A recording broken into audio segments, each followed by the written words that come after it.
कायस्थ कुल में प्रकट हुए। कायथ त्रिपुरदास भक्ति सुख राशि भर्यो, कर्यो ऐसो पण शीत दगला पठाइए। निपट अमोल पट हिये हित जटियावे, ताते अति भावे नाथ अंग पहिराइए। आयो को काल नरपति ने बिहाल कियो, भयो ईस ख्याल ने को घर में न खाइए। वही ऋतु आई सुधी आई आंख पानी भरी, आई एक द्वाति दीठी आई बेची लाइए। श्री त्रिपुरदास जी कायस्थ कुल में प्रकट हुए थे। बड़ा हिम्मत बनाने वाला यह चरित्र है। ब्रजमंडल में शेरगढ़ है, वहां इनका जन्म हुआ था, वहां के निवासी थे और आपके पिता राजमंत्री थे। बचपन से ही भगवत भक्ति के संस्कार थे। जिनमें कुछ दिव्य प्रकाश होता है वो बचपन से भगवत भक्ति का। जिनको ये लगता है कि जवानी में विषय भोग ले और बुढ़ापे में भजन करेंगे तो भूल जाए। बुढ़ापे में मन को प्रभु में नहीं लगाया जा सकता। यदि आपने जवानी में भजन का अभ्यास नहीं किया तो बुढ़ापे में नहीं होगा। बुढ़ापे में प्रपंच ही होगा, पक्का विश्वास मान लीजिए। और जितने भी दिव्य महापुरुष हुए हैं, जिनके जीवन प्रकाशित हुए हैं भक्ति अध्यात्म की ऊंचाई में, वो बचपन से श्री भगवान में लगे। त्रिपुरदास जी के घर में राजमंत्री पिता थे, पर बहुत ही सुंदर भक्ति के संस्कार थे। एक बार आप पिता के साथ आगरा से किसी कार्य के लिए गिरिराज जी आए, तो यहां ठाकुर श्री श्रीनाथ जी का दर्शन किया। यही विराजमान थे अन्योर में, जहां जतीपुरा इधर ठाकुर जी यहीं प्रकट हुए हैं। श्रीनाथ जी अपने ब्रज के हैं, गिरिराज जी के। ऐसा सुंदर रूप श्रीनाथ जी का कि नवीन किशोर अवस्था लुभायमान हो गए। बहुत हट किया, अब मैं नहीं जाऊंगा, इन्हीं के दर्शन करूंगा, इन्हीं के पास रहूंगा। पिता राजमंत्री थे, वहां किसी परिचित से कहा कि बालक है, हट करता है त्रिपुरदास, इसको हम छोड़ देते हैं 2-4-10 दिन यहां। देखो भगवान का विधान, या श्रीनाथ जी के दर्शन करेगा, फिर हम आदमी भेज देंगे, बुला लेंगे। अब वो दैवी योग से प्रेरित थे, पुत्र को यहां छोड़ दिया और वापस वो लौटे तो रास्ते में कुछ वैरी दल के राजसैनिक को दुष्टों ने घेर लिया और मार डाला, पिता को मार डाला। भक्तों के जीवन में प्रारंभ से ही विपत्तियों की बौछार हो जाती है, लेकिन आप ऐसा डरिएगा मत। क्या जिनके हृदय में भक्ति नहीं है उनके परिवार के लोग नहीं मरते क्या? जिनके हृदय में भक्ति नहीं वो क्या दुख नहीं भोगते क्या? ये अज्ञानी जन है, नहीं जानते। शरीर रचना के समय शुभ अशुभ कर्मों के अनुसार दुख सुख पहले से रच गया है। भक्ति तो हम आज कर रहे हैं, ये नई खेती है, ये भक्ति का फल नहीं। वो दुख सुख पुराने हमारे कर्मों का फल है। जब आपने सुना, सूचना आई कि तुम्हारे पिता को बैरी दल ने मार डाला है, तो श्रीनाथ जी की तरफ देखा और कहा, आप तो हमारे पिता भी हो, मित्र भी हो, जीवन धन हो। हृदय में बड़ा आनंद हुआ कि चलो नाम मात्र का पिता अंतर्ध्यान हो गया, लेकिन मेरा जो अनंत जन्मों का पिता है उससे संबंध हो गया। अब तो मेरे श्रीनाथ जी के सिवा कोई नहीं है। एकदम निश्चिंत हो गए। रोज प्रभु के सामने भाव विभोर होकर रोया करते, नौ किशोर अवस्था, कि प्रभु अब आपके सिवा हमारा कोई नहीं है। एक दिन वल्लभाचार्य भगवान आचार्य चरण, जिनके दुलारे लाडिले श्रीनाथ जी हैं, उस सेवा में आए तो देखा है बालक बहुत एक दृष्टि से देखता है, रोता है। लाओ इस बालक को सामने लाया। ये है भगवत कृपा। जब भगवत कृपा होती है तब गुरु मिलते हैं, और जब गुरु कृपा होती तब भगवान मिलते हैं। जब भगवान की कृपा होती तब गुरुदेव मिलते हैं, संत मिलते हैं। जब द्रवहि दीन दयालु राघो तो साधु संगति पाइए। और जब संत द्रवित होते हैं तब भगवान का साक्षात्कार होता है। बुलाया और परिचय पूछा, कौन है ये? तो कहा अमुक राजमंत्री का पुत्र है, इनके पिता यात्रा में मारे गए हैं और ये बहुत आसक्त चित्त होकर श्रीनाथ जी को देखते हैं, श्रीनाथ जी से रोते हैं। त्रिपुरदास जी ने साष्टांग दंडवत किया वल्लभाचार्य जी को और कहा, प्रभु मैं मात्र पितृहीन, न मेरे माता है न पिता है, मैं अनाथ बालक हूं, बस मेरे नाथ तो श्रीनाथ जी ही हैं और आपके श्री चरणों का आश्रय दे दिया। प्रभु मुझ अनाथ दीनहीन को आप स्वीकार कर लीजिए। बहुत प्रसन्न हुए। इतना छोटी अवस्था में ऐसे शुद्ध शब्द, ऐसे भागवतिक चेष्टाएं। चलो आज अभी इसी क्षण मैं इसको दीक्षा देता हूं। आचार्य श्री वल्लभाचार्य जी विधि पूर्वक दीक्षा देकर ब्रह्म संबंध कराया। कुछ दिन तक पास रखा और कहा वापस जाओ घर। श्रीनाथ जी की सेवा की भावना रखो, निरंतर चिंतन करो, ध्यान में श्रीनाथ जी का स्मरण रखो, भक्ति में जीवन व्यतीत करो। हमारा सदैव कृपा प्रसाद तुम्हारे साथ है। गुरु आज्ञा तत्काल श्रीनाथ जी से उनके जो परिचय के थे ले गए। यवन राजा था, उनके राजमंत्री थे पिता। तो जब नौ किशोर अवस्था से थोड़ा बड़े हुए तो इनके पिता का पद इनको दिया, राजमंत्री बना लिया। अब ये राजमंत्री में जितना वैभव मिलता तो इन्होंने एक बात सत्य समझी कि धन की सच्ची योग्यता क्या है? बोले संतों के मुख में चला जाए, संतों की सेवा में चला जाए, भगवंत सेवा में लग जाए, सो धन धन्य प्रथम गति जाकी। धन की सार्थकता है। ये भागवतिक सरकारी बैंक है। जैसे भारतीय सरकारी बैंक में जमा करो जब चाहो ले लो ब्याज सहित, ऐसे भागवतिक सरकारी बैंक है। गौ संत जन, ब्रह्म ऋषि जन, भगवान किसी विग्रह की अर्चा पूजा और किसी ऐसे असहाय की जो बीमार है, जो अपवित्र है, असमर्थ है, उसकी सहायता भगवत भाव से कर देना, उसमें जो धन खर्च होना, ये सब भागवतिक बैंक में जमा होता है। आपको मिलेगा, ब्याज सहित मिलेगा। हमारे प्रभु की बैंक में परसेंट बहुत ज्यादा मिलते हैं। 1 रुपया का लाख गुना ब्याज मिलेगा। देखे ये जो आप देखते हैं कि अमुक अमुक पद पर बैठ गया, अमुक राजा बन गया, अमुक बन गया, ये पूर्व जन्म का है। पूर्व जन्म का आप देखते हैं छा गया, ये पूर्व जन्म का सुकृत है। वैभव ऐश्वर्य चरण चूम रहे, वाह वाही हो रही, ये सब पूर्व का पुण्य है, 1 का लाख गुना। पर इस बैंक में विश्वास नहीं होता, किसी किसी को विश्वास होता है। और इस बैंक में जमा कर देने पर अगर आपने कह दिया तो तत्काल वो फल जो गुणा करके आपको प्लस मिलना था नहीं मिलेगा। ध्यान कर लेना। यदि माइक से हो गया कि अमुक जगह के अमुक भगत ने 5000 रुपए दान किए, भगवान इनका मंगल करें, तालियां बज गई, हो गया, उड़ गया, आपके बैंक का ब्याज उड़ गया। जैसे सभा में खड़े होकर अपने पाप को स्वीकार कर ले तो उड़ गया, खत्म पाप। ऐसे सभा में यदि पुण्य स्वीकार कर ले तो खत्म। बुजुर्ग जन कहते थे कि दान ऐसा करे कि दाएं हाथ से दे, बायां हाथ न जाने। नेकी कर दरिया में डाल, कोई जान न पावे, तब लाख गुना हमारी भागवतिक बैंक से उसे मिलता है। ये तो हुआ अपना धन देने पर।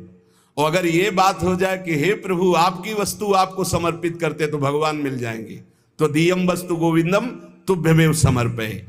ये निश्चय किया त्रिपुरदास जी ने कि राजमंत्री पद से जो भी धन आएगा मैं केवल सेवक की तरह प्रसाद से शरीर पोषण करूंगा, सारा धन संत सेवा और भगवंत सेवा में लगाऊंगा। उस श्रीनाथ जी के लिए नियम लिया, प्रतिज्ञा ली कि हर साल सर्दी में दगला बनवा कर भेजेंगे, रत्नों से हीरो से जटित बढ़िया पोशाक सर्दी की, सुनहरे गोटे सुंदर सुंदर रत्न जटित। अब चाहे करोड़ों के रत्न लग जाए श्रीनाथ जी के लिए, और राजमंत्री थे, दगला भेजते और रोज संत सेवा होती त्रिपुरदास जी के यहां। संत जन आते, प्रसाद पाते, धन की यही सार्थकता है। जय जयकार हो, भगवान नाम कीर्तन हो, भगवत अनुरागी जन आकर प्रसाद पावे, भगवान की आरती पूजा सेवा। धन्य है वो गृहस्थ, वो धन्य, वो तीर्थ है उसका घर जिसके घर में भगवान की आरती होती, भगवान का नाम कीर्तन होता, आए हुए अतिथियों की सेवा होती है। और श्रीनाथ जी भी बड़े रिजवार ठाकुर, बहुत खुश होकर के, प्रसन्न होकर के वो दगला धारण करते। श्री विठलनाथ जी श्री वल्लभाचार्य जी के पुत्र हैं। वो देखते कि और वस्त्र जब धारण कराते तो ठाकुर जी धारण करते हैं, लेकिन जब त्रिपुरदास जी का दगला धारण कराते तो ठाकुर जी फूल जाते हैं, प्रसन्न हो जाते हैं। भक्त के द्वारा प्रेम से दी हुई वस्तु भगवान बहुत भाव से स्वीकार करते हैं। सब दिन होत न एक समान, एक समय ऐसा भी आता है जो बहुत ही अंधेरे का होता है, एक समय प्रकाश का आता है। जैसे दिन रात, ऐसे सुख और दुख। अब यवन बादशाह था, उसके पास द्वेषियों ने सूचना लगा दी कि ये राजमंत्री हैं, आपको पता नहीं है, आपके धन का बड़ा दुरुपयोग करते हैं, साधु महात्मा इनके यहाँ खाते रहते हैं और न जाने क्या क्या खूब लुटाते हैं, आपके यहाँ से वैभव चुराया जाता है। और वो राजा यवन, उसकी बुद्धि बदल गई, उसने तत्काल आदेश किया सर्वस्व अपहरण कर लिया जाए, त्रिपुरदास जी का सर्वस्व संपत्ति जब्त कर ली जाए। मतलब पात्र भी घर में नहीं रह गए, सब जब्त कर लिया गया। जहां रोज संत सेवा, ठाकुर सेवा, श्रीनाथ जी के लिए बहुत महंगा पोशाक सर्दी की, सब एक पात्र भी नहीं रहने दिया, सब जब्त कर लिया। खाने पीने के लिए एक दाना भी नहीं रह गया, कुछ नहीं, सब जब्त कर लिया, केवल दिवाले दिवाले। अब आप विचार करो, जिसका ऐसा चल रहा हो उसका ऐसा, इसलिए होश में रहना चाहिए। सब दिन होत न एक समान, ये शब्द याद रखना चाहिए। सुख है तो फूलो मत, कल दुख आने वाला है। शरीर स्वस्थ है तो अभिमान मत करो, कल कोई रोग आ जाएगा। जीवित हो तो अभिमान मत करो, कल ही मृत्यु आ सकती है, आज भी आ सकती है। होश में। खूब धन संपत्ति है, कल ऐसा हो सकता है टुकड़े टुकड़े के लिए मोहताज हो सकते हो। पक्का पक्का। आज दुखों घेरे हैं तो आप निराश मत होइए, कल आप बहुत बड़े आदमी बन सकते हैं। उत्साह संपन्न रहिए। आज बहुत बड़े आदमी हैं, धन है, संपत्ति है, वैभव है, नौकर चाकर है, बहुत फूलिए मत। हो सकता है ऐसा समय आ जाए कि तुम्हें किसी के यहाँ नौकरी करनी पड़े अपने पेट भरने के लिए। समय बहुत विचित्र है, पलटने में देर नहीं लगती, पलटने में देर नहीं लगती। खाने पीने तक के लिए नहीं रहेगा, सब यवन राज ने जब्त करवा लिया। अब जैसे तैसे बहुत गरीबी से, कष्ट से जीवन यापन होने लगा। अब आए सर्दी की ऋतु। सर्दी की ऋतु में श्रीनाथ जी को दगला भेजते थे, खूब सुंदर सजा करके। यहां सजाने की क्या बात, खाने की भी कोई वस्तु नहीं रह गई थी। ठाकुर जी की सेवा की प्रतिज्ञा की थी कि जब तक जीवन है आपके लिए पोशाक भेजूंगा। अब सर्दी में कैसे पोशाक भेजे, खाने के लिए भी नहीं। बहुत जोर जोर से रोना आया कि हम हर कष्ट सह सकते थे, लेकिन आपकी सेवा, ये जो सर्दी की पोशाक भेजने की थी, अब कैसे कैसे होगी। आपकी सेवा, और ये सेवा नहीं होगी तो मेरा जीना, क्योंकि मैंने नियम लिया था कि मैं अपने जीवन में जब तक जीऊंगा हर वर्ष आपको सर्दी के समय पोशाक भेजूंगा सर्दी की। आप ठाकुर जी से विनय करने लगे कि मैं सब कष्ट सह सकता हूं, आपकी सेवा छोड़कर नहीं। इतने में देखा, दृष्टि गई तो एक ऊपर दावात रखी थी। आपको जैसे कोई डूबते हुए को तिनके का सहारा मिल जाए, और वो दावत पीतल जैसी दिखाई दे रही थी, तो लग रहा था कुछ सिक्के की तो बिकी जाएगी। दावत ली, बाजार में बेचने के लिए गए कि अगर ये बिक जाएगी तो थोड़ा भी कपड़ा मिल जाएगा तो नियम की तो पूर्ति हो जाएगी। भगवान अपने भक्तों को ऐसा कष्ट क्यों देते हैं? क्यों देते हैं? बड़े आराम से जय जयकार हो रही थी, संत सेवा हो रही थी, ठाकुर सेवा हो रही थी।